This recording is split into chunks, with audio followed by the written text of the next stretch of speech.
For the past 5 years, I've been investigating this question of where good ideas come from. It's a kind of problem I think all of us are intrinsically interested in. We want to be more creative, we want to come up with better ideas, we want our organizations to be more innovative. I've looked at this problem from an environmental perspective. What are the spaces that have historically led to unusual rates of creativity and innovation? And what I've found in all of these systems, there are these recurring patterns that you see again and again that are crucial to creating environments that are unusually innovative.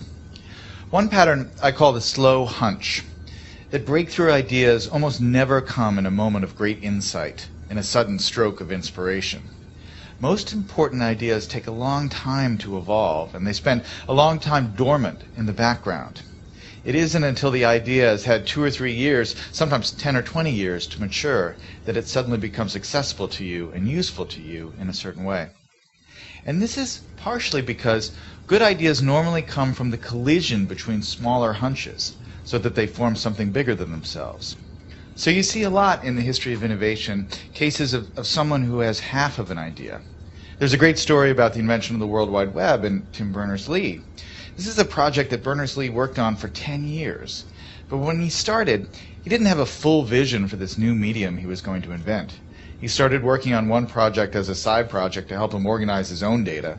He scrapped that after a couple years, and he started working on another thing.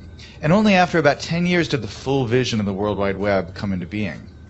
That is, more often than not, how ideas happen. They need time to incubate, and they spend a lot of time in this partial hunch form.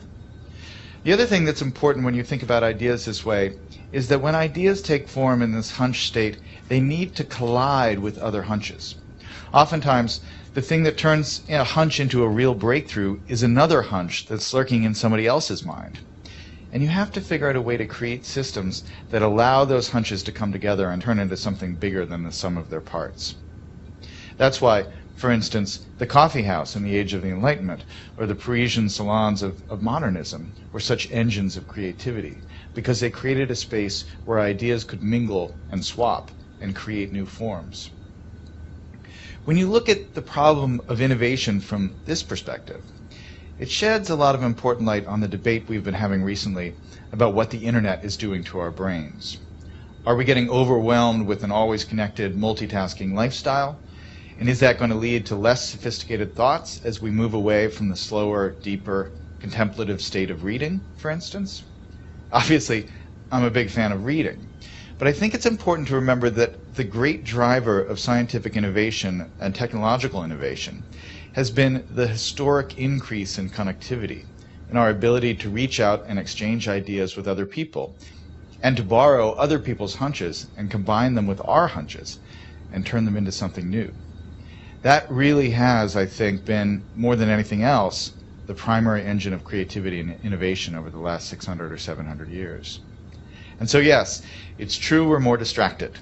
But what has happened that is really miraculous and marvelous over the last 15 years is that we have so many new ways to connect and so many new ways to reach out and find other people who have that missing piece that will complete the idea we're working on, or to stumble serendipitously across some amazing new piece of information that we can use to build and improve our own ideas. That's the real lesson of where good ideas come from, that chance favors the connected mind.